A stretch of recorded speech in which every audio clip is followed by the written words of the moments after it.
बिस्मिल्लाहिर्रहमानिर्रहीम। Class 10 subject physics unit number 10 simple harmonic motion wave हम discuss कर रहे हैं। और प्रीवियस लेक्चर में हमने पढ़ा था कि ऑसिलेटरी मोशन हमारे पास क्या होता है। तो ऑसिलेटरी मोशन को मैं रिपीट कर देता हूँ। The to and fro motion of a body about its mean और equilibrium position is known as oscillatory motion. यानी कोई भी मोशन जो कि अपनी मोशन को जो है वो मीन पोजीशन के अराउंड रिपीट करती है या मीन पोजीशन के अराउंड मूव करता है, तो इस फॉर्म हम कहते हैं ऑसिलेटरी मोशन या सिंपल ऑसिलेशन। आज हम डिस्कस करेंगे कि सिंपल जो हमारे पास ऑसिलेटरी मोशन होती है कि उसकी फॉर्म में जो हमारे पास कुछ कैरेक्टरिस्टिक्स बनते हैं, उन कैरेक्टरिस्टिक्स का ऑसिलेटरी मोशन के साथ क्या रोल है। तो ऑसिलेटरी मोशन को हम सिंपल हार्मोनिक मोशन भी कहते हैं, वो हम अपने नेक्स्ट लेक्चर में डिस्कस करेंगे। We shall now define some important terms used in connection with SHM और सिंपल ऑसिलेशन। तो हमारे पास फर्स्ट जो पॉइंट हमारे पास वो है साइकिल स्लैश वाइब्रेशन। अब साइकिल हमारे पास क्या होता है? One complete round trip of the vibrating body about its mean position is called vibration slash cycle. One complete round trip, एक complete round of the vibrating body का about its mean position is called vibration. अब इसमें form हमारे पास ये होगी कि एक vibrating body है, जब वो एक साइकिल कंप्लीट करे या एक वाइब्रेशन कंप्लीट करे तो उस पॉइंट को हम कहते हैं या उस फॉर्म को कहते हैं साइकिल स्लैश वाइब्रेशन। अब हम इसको डिस्कस करते हैं कि हमारे पास जो फॉर्म है ये हम इसको कैसे कह सकते हैं। लेट्स सपोज हमारे पास एक रोप है,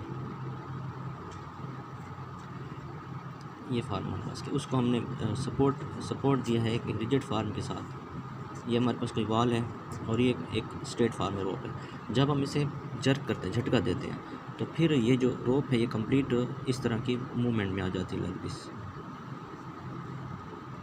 ये अब इसमें यहाँ पर देखें तो ये ऑब्जेक्ट, ये जो रोप है, ये इसकी ओरिजिनल फॉर्म ये वाली है, लेकिन ये अपनी मोशन को जो है वो रिपीट कर रही है। लेट्स सपोज इसकी मीन पोजीशन हुई, अब मीन टू एक्सट्रीम, ये अपनी मोशन को रिपीट, फिर दोबारा मीन पर, फिर मीन टू एक्सट्रीम, फिर मीन से एक्सट्रीम। अगर हम इसके फॉर्म में देखें तो इसको इस फॉर्म में पॉइंट O2 ये आपके पास मैक्सिमम हो जाएगा, इसके बाद फिर मिनिमम। अगर ये हमारे पास फॉर्म आए तो लेट्स सपोज हमारे पास ये अपर फॉर्म जो है इसको मैं यूँ, और फिर जो हमारे पास लोअर फॉर्म है तो इसको अगर हम देखें गौर से तो ये हमारे पास एक कंप्लीट जो है वो साइकिल बन गया है। तो इस फॉर्म में हम जो ऑब्जेक्ट जो है वो फ्रॉम मीन टू एक्सट्रीम, एक mean position to extreme position या अबाउट इट्स मीन पोजीशन में जब ऑब्जेक्ट जो है वो एक साइकिल कंप्लीट करे लाइक दिस, तो इस फॉर्म को हम कहते हैं साइकिल स्लैश वाइब्रेशन। अब इसमें एक पॉइंट है, अब ऐसी मोशन भी होती है कि जिसमें ऑब्जेक्ट जो है वो मूव करता है, अपने रेवोल्यूशन करता है, तो उसको क्या हम वाइब्रेट इसमें उसको हम क्या हम वाइब्रेशन या साइकिल कह सकते हैं? तो उसका आंसर है no.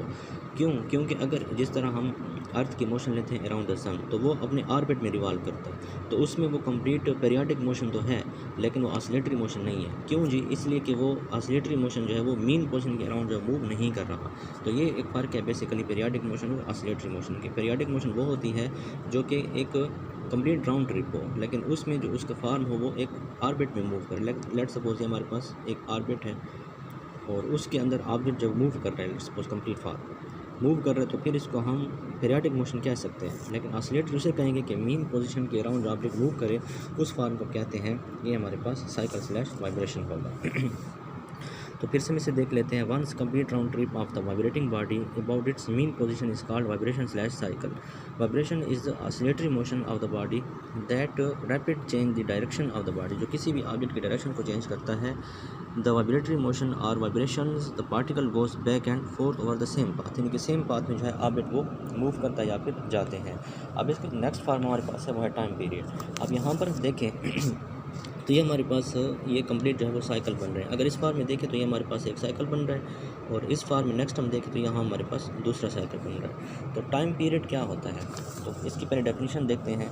The time required to complete one cycle slash vibration, the time required to complete one cycle slash vibration is called time period. It is denoted by capital T and measured in second.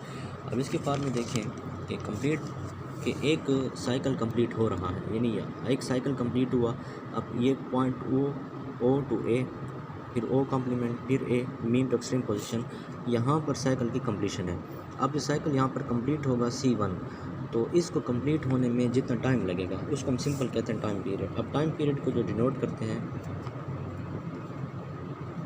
उसको हम denote करते हैं T से, और जो इसका unit हमारे पास है वो यूनिट है सेकंड। अब इस फॉर्म में हम इसे कहते हैं टाइम पीरियड, यानी कि मेजर होता है सेकंड में, और इसको हम डिनोट करते हैं कैपिटल टी से। उसके बाद नेक्स्ट हमारे पास फॉर्म है फ्रीक्वेंसी। फ्रीक्वेंसी क्या होता है? The number of cycle slash vibration that particle completes per unit time is called frequency. यानी फ्रीक्वेंसी हमारे पास वो फॉर्म होगी जिसके अंदर ऑब्जेक्ट जो है वो particle, the number of cycle slash vibration for the particle complete per unit time. इसका मतलब ये है कि एक सेकंड में जितने साइकिल कंप्लीट हो रहे हैं एक सेकंड में, उसको हम कहते हैं फ्रीक्वेंसी। यानी फ्रीक्वेंसी जो है वो रेसिप्रोकल है टाइम पीरियड के। तो फ्रीक्वेंसी बेसिकली हमारे पास क्या होगी, उसको हम शुरू करते हैं कैपिटल स्मॉल एफ से, और इसको फार्मूला है f/t। इसकी फार्म ये है कि लेट्स सपोज हमारे पास कोई भी वाइब्रेशन जो है वो प्रोड्यूस हो रही है एक ऑब्जेक्ट में।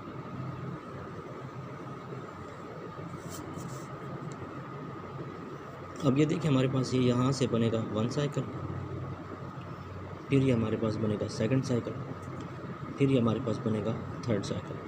अब 3 साइकिल बन रहे हैं, नंबर ऑफ़ साइकिल्स हमारे पास हैं 3, और अगर ये 3 साइकिल कंप्लीट हो 1 सेकंड में तो हमारे पास फ्रीक्वेंसी क्या होगी, तो f = 1/t या simple n/t।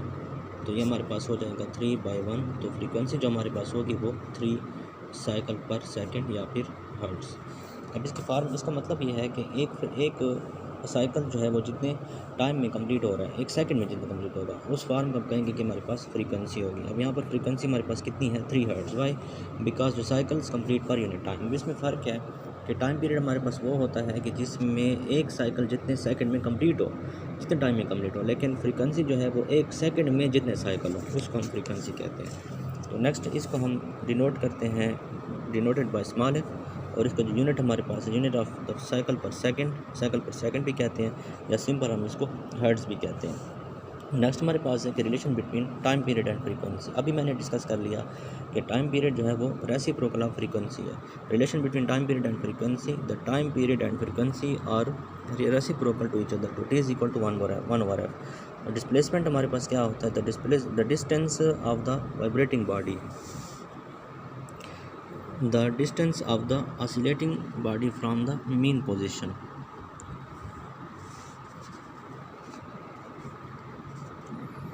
At any instant of time is called displacement x। यानी कि फॉर्म हमारे पास क्या है कि जब एक ऑब्जेक्ट मूव करता है, लेट्स सपोज हमारे पास एक सिंपल पेंडुलम है। अब सिंपल पेंडुलम को जब हम डिस्प्लेस करते हैं from mean to extreme position like this, इस फॉर्म में O to O कॉम्प्लीमेंट है। अब यहाँ से यहाँ तक इसने जितना डिस्टेंस कवर किया, इस फॉर्म को कहते हैं कि ये हमारे पास डिस्प्लेसमेंट होगा। इसको फिर से मैं रिपीट कर देता हूँ कि एक ऑब्जेक्ट मीन पोजीशन पर है, मीन टू एक्सट्रीम वो जितना डिस्टेंस कवर करता है, उसको डिस्टेंस जितना कवर करेगा उस फॉर्म को कहते हैं कि ये हमारे पास फॉर्म जो है वो डिस्प्लेसमेंट होगा। उसके लास्ट फॉर्म हमारे पास फॉर्म आती है कि जो डिस्प्लेसमेंट हमारे पास है फर्दर, उसको फिर हम डिस्कस करते हैं कि displacement from the near net force pushes the body backward to equilibrium position. इसका मतलब ये है कि अगर एक ऑब्जेक्ट है लेट्स सपोज, तो जिस तरह वो मूव करता है, तो अगर वो मीन टू एक्सट्रीम पोजीशन में जाएगा, तो मीन टू एक्सट्रीम पोजीशन में जो ऑब्जेक्ट है वो फिर दोबारा उसी पॉइंट पर वापस आता है। तो उस पॉइंट पर जब वापस आता है